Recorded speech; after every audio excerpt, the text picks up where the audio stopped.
ভাগ্য চমকাবে, বাস্তুদোষ কাটবে, এই 5টি টোটকায়। বন্ধুরা, যে বাড়িতে বাস্তুদোষ থাকে সেখানে নেগেটিভ এনার্জি প্রবাহিত হয়, ফলে সংসারে অশান্তি, ঝামেলা ও আর্থিক কষ্ট লেগেই থাকে। অক্লান্ত পরিশ্রম করেও আকাঙ্ক্ষিত ফল লাভ করতে পারা যায় না। সেক্ষেত্রে এই কয়েকটি পরামর্শ মেনে চলতে পারেন, সব সমস্যা তাতে দূর হবে। জ্যোতিষ অনুসারে কুবের হলেন সম্পদ ও সমৃদ্ধির প্রতীক। বলা হয়ে থাকে বাড়ির উত্তর পূর্ব দিকে কুবেরের বাস। যদি ভাগ্য আপনার সহায়ক না হয় তাহলে বাড়ির উত্তর পূর্ব দিকে একটি কুবের যন্ত্র বসান।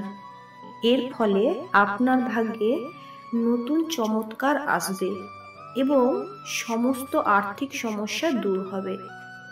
আর একটি বিষয় মাথায় রাখতে হবে, বাড়ির উত্তর পূর্ব দিকে কোনো ভারী আসবাব রাখা যাবে না। জুতোর আলমারিও উত্তর পূর্ব দিকে রাখা যাবে না, না হলে গোটা বাড়িতে নেগেটিভ এনার্জি ছড়িয়ে পড়বে। আর্থিক লাভ করতে বাড়ির দক্ষিণ পশ্চিম দিকে আলমারি বা সিন্দুক রাখুন। বাস্তু অনুসারে আলমারি বা সিন্দুক রাখার শ্রেষ্ঠ দিক হলো দক্ষিণ পশ্চিম দিক।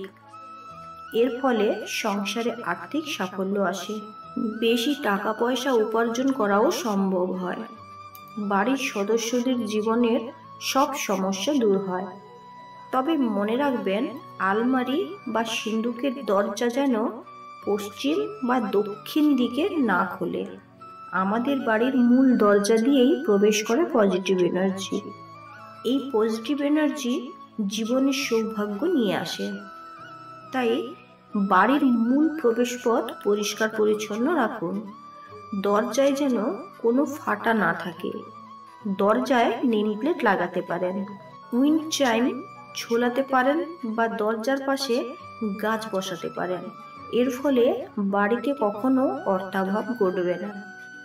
দুর্ভাগ্য দূর করতে বাড়ির ছাদে বা বারান্দায় পাখিদের জন্য মাটির পাত্রে নিয়মিত জল ও খাদ্যশস্য রাখুন।